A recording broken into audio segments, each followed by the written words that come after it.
questions? No? Okay. Hey, everybody. Doug Leamery's here from Big Ten Media Days in Chicago. It's my finger. I'm going to be joined by Bill Landis here in a second. We're going to take some Ohio State questions.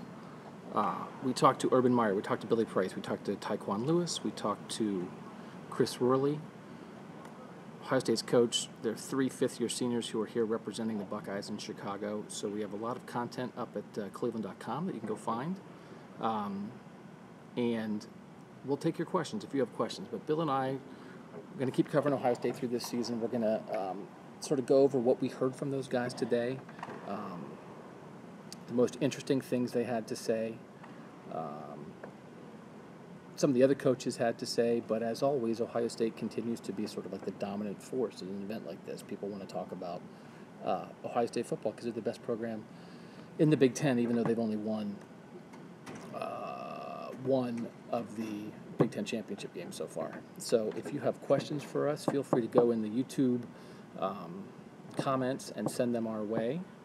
We will start gathering those up. But as Bill gets this ready, I'm going to talk a little bit. I thought it was interesting. Urban Meyer was talking about Kevin Wilson, and that's going to be a big storyline for Ohio State this season. Kevin Wilson in as the new offensive coordinator for Ohio State. And Urban Meyer had talked about the idea that Kevin Wilson is the most experienced offensive coordinator he's ever hired. And that is clearly the case, but I don't think I'd thought of it that way until Urban Meyer brought it up. When he hired Tom Herman here at Ohio State, Tom Herman had been the offensive coordinator at Iowa State, but he was not an established offensive coordinator. When he promoted Ed Warner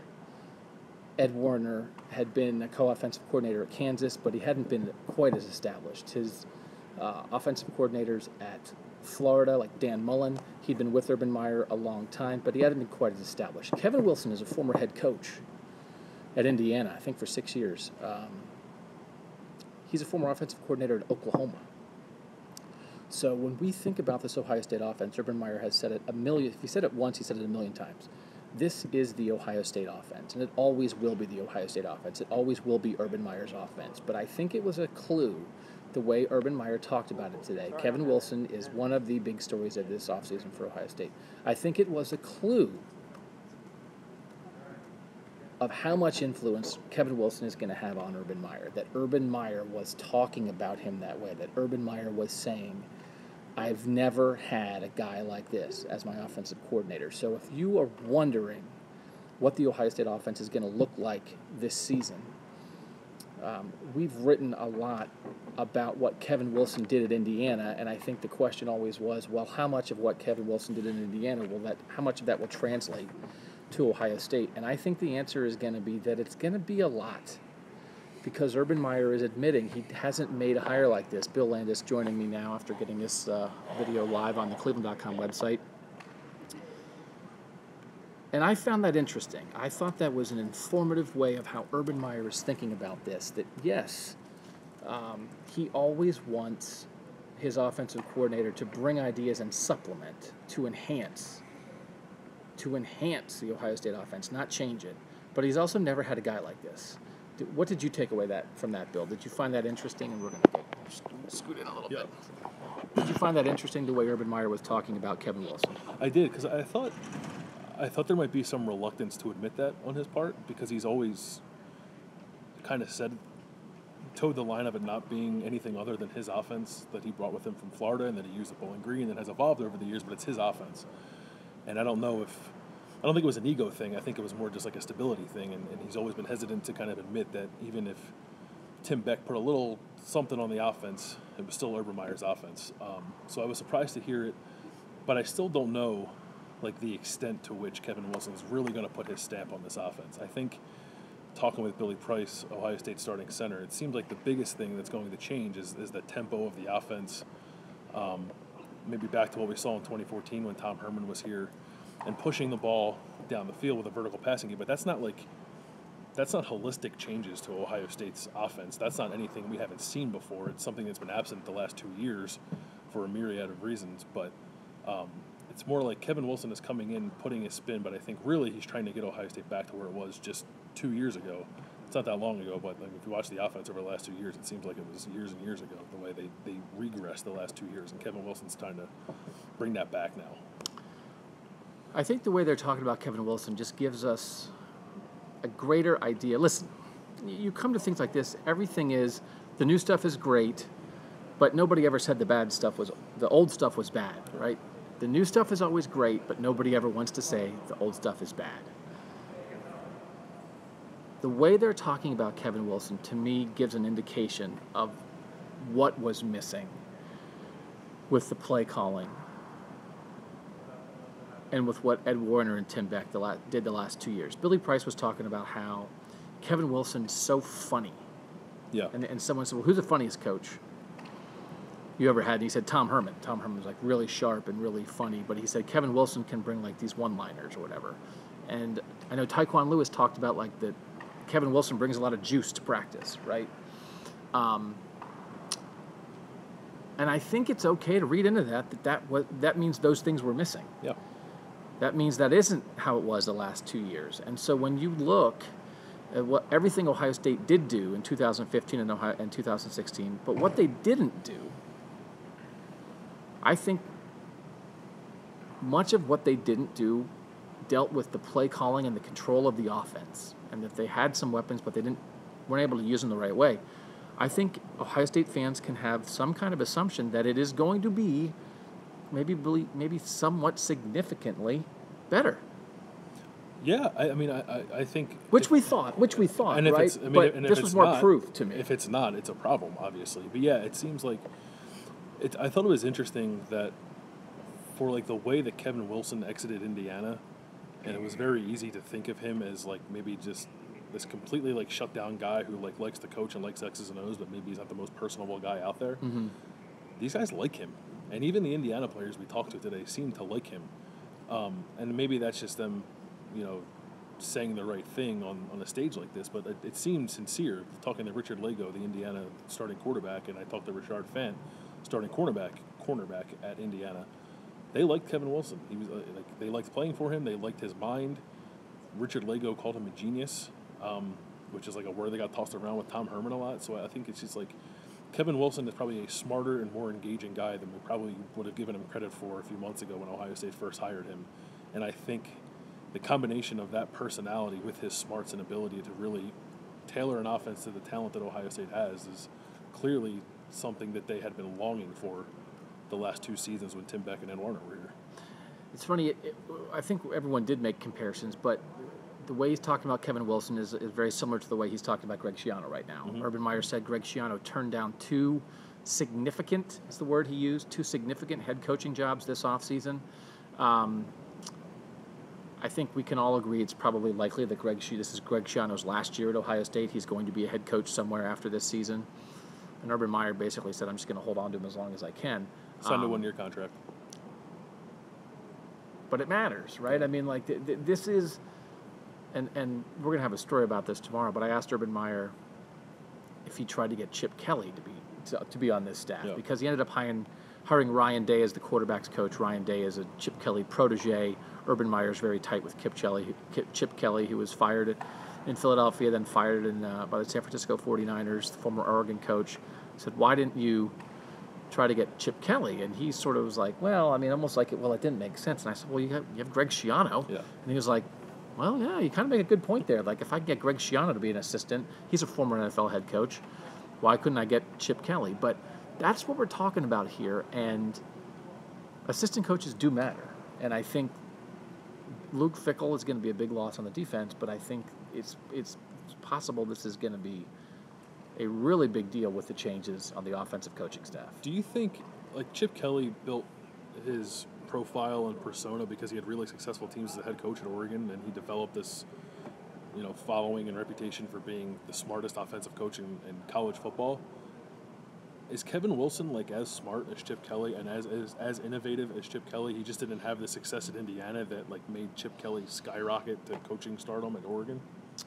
I mean, I think it's possible. Kevin Wilson was at Northwestern too, right? He was at Northwestern. He was at Oklahoma where he won the Broyles Award. He's got a couple Heisman Trophy winners. The Northwestern offense that he helped create was innovative, Yeah. and it was a big deal when he went to Oklahoma, and he succeeded enough at Oklahoma as an offensive coordinator to get a Big Ten head coaching job. So, yeah, I mean, I think this guy's the real deal, and I think we didn't ask Urban Meyer this specifically, but I think if you're honest about it, it was a mistake. When Tom Herman left, Urban Meyer made mistakes in filling Tom Herman's spot. I think he promoted Ed Warner because Ed Warner was next in line, but I'm not sure. Clearly, it did not work out to have your offensive line coach being your play caller. That didn't work. And then, again, the Tim Beck hire, that combination didn't work. We don't have to rehash it, although I'm happy to rehash it. I don't know if you know that. I'm happy to. It didn't work, and he would admit, but I think there are reasons to suspect that this is going to work. What else popped today for you? What did we learn that we didn't know? I asked Urban Meyer about getting fired. He's never been fired. I think you should explain that one a little bit. That'll be first story. It's coming up. Stay tuned to cleveland.com for that. He sort of laughed. He laughs at me a lot when I ask strange things. Yeah. But I thought the stuff about Paris Campbell that you were asking him was interesting, and whether or not he can be and would be used similarly to Curtis Samuel last year as a slot receiver / tailback. Yeah. In 2017, and like people forget, and I often forget, that Paris Campbell at St. Vincent St. Mary was an excellent high school running back, right? With a track star who ran like it with the football in his hands at St. Vincent St. Mary, and we just never seen it. I think but he's done zero of that here. As a kick returner, he's flashed a little bit. That's different. But I mean, that's the only time we've seen the speed is toward the end of last season as a kick returner. The idea of like putting. I think he's different than Curtis Samuel in that regard. Curtis Samuel's very shifty. Mm-hmm. I don't think Paris Campbell's very shifty, but Paris Campbell is crazy fast. And the idea of putting the ball directly in his hands and watching him run is intriguing, because the problem with him for 3 years has been his inability to catch the ball. Right. So if you just eliminate that and hand it to him, you might have something. I thought that was interesting. And he did run down like the running back depth chart, and he said Mike Weber, and then he said freshman J.K. Dobbins, and then he said, we hope Antonio Williams, who's a redshirt freshman who has some injury issues. Yeah. And then he said DeMario McCall, who is sort of a Curtis Samuel type guy who can do both. And then he said Paris Campbell, because he had already talked about that they want and plan to have Curtis Campbell, to have Paris Campbell take handoffs in the backfield, which, again, if you're from Northeast Ohio and you read cleveland.com, you know Paris Campbell did that in high school. But I did not know that they necessarily thought he could do it here. I did not know 100% that was part of the plan. We know what they want the H-back to be, but Curtis Samuel took that position to another level last year. Curtis Samuel, and I don't think Paris Campbell's going to be this. In the big games of the year, Curtis Samuel was your number one tailback. Mm-hmm. And then he was also your leading receiver. Yeah. He was two things. So Urban Meyer was talking about how he wants their tight ends to be two things. He wants you to, if you're not a double threat at tight end, if you can't be a great blocker and be a threat in the pass game, then you're easy to defend. If you're just one, you're too easy to defend. He wants his tight ends to be basically two different players. And then he said, just like H-back, and he used the Curtis Samuel example. That's two players, one guy playing two positions, being two players. It was so valuable last year, I didn't know if I thought Paris Campbell could do it. Because if you can, that was an absolutely gigantic change for the offense last year. To be perfectly honest, I don't know if he can either still. Mm-hmm. I think he is probably better suited to be a running back for the reasons I laid out before. He just has drop problems. And that's something you can improve, if you just get on the jugs machine and the Woody and have someone fire footballs at you for hours on end, then maybe you improve your hands. But I haven't seen it. And I think he had route running problems last year too.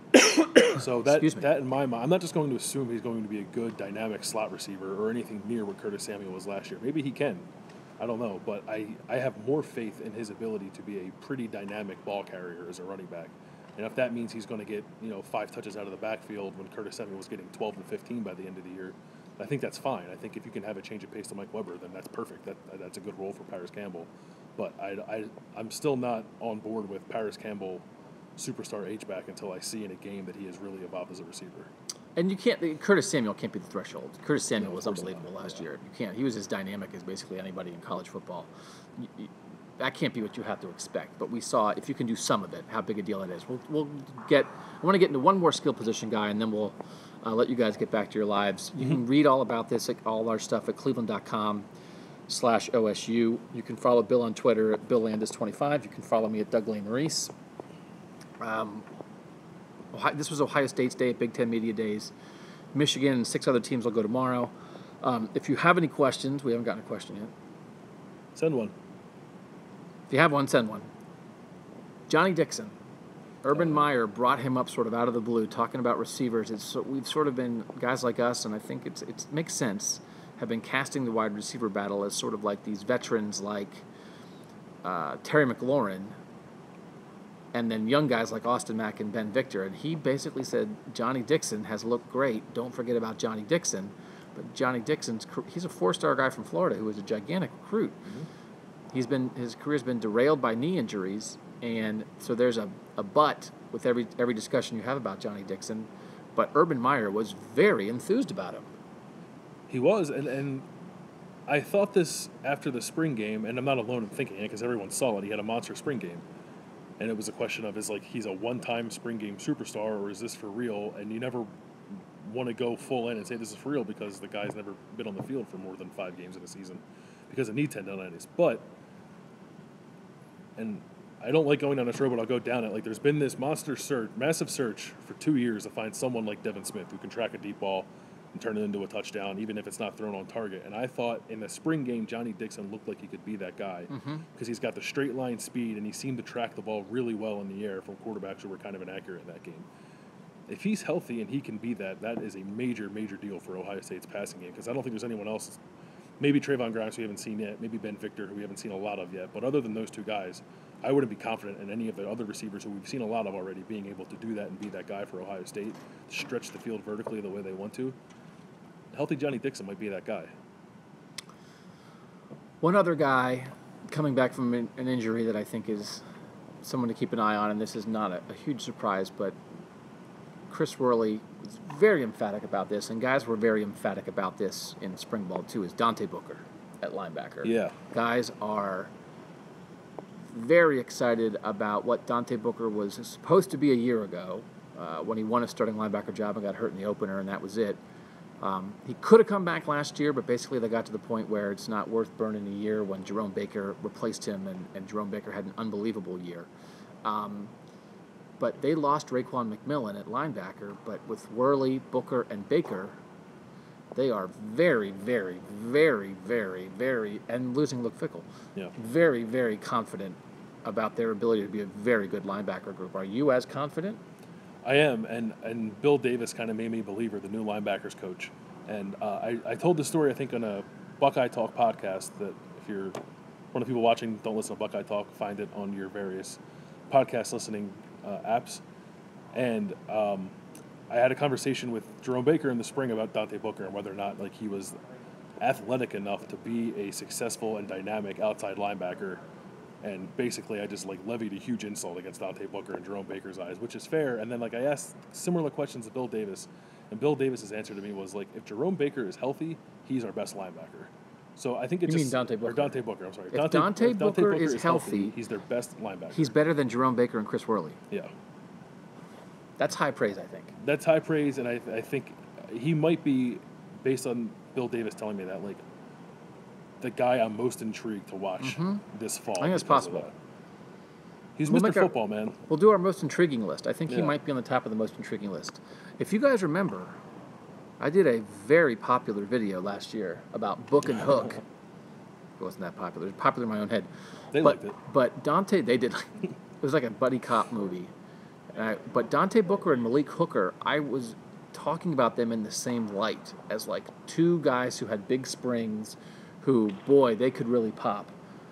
Malik Hooker became the number 15 pick in the draft and had people talking about him like he was one of the best college safeties they'd ever seen. Yeah. And Dante Booker got hurt. Now, I'm not saying Dante Booker is the Malik Hooker of linebackers, but that's exactly what I'm saying. Cleveland.com, OSU, go there. We'll try this video again. I'm going to be honest. Not a lot of people watching. It's a weird time.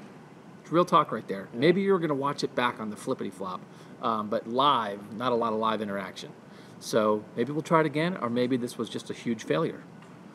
Sometimes you fail in this business, Bill. Yeah, that's all right. I fail constantly. Ask anyone. All right. Go to cleveland.com. You can subscribe to our main cleveland.com YouTube channel, which includes Indian stuff, Ohio State stuff, and other stuff. But our heads are going to be in there. So thanks to the couple of you that were watching this live. We love your questions. You can find us on Twitter. Find us at cleveland.com. We like interacting with you guys. So more coverage coming from Big Ten Media Days. We'll be here again on Tuesday with some Michigan stuff maybe, or some other stuff, asking other teams about Ohio State. And for now, for Bill Landis, I'm Doug Lamarice. We'll see you guys later.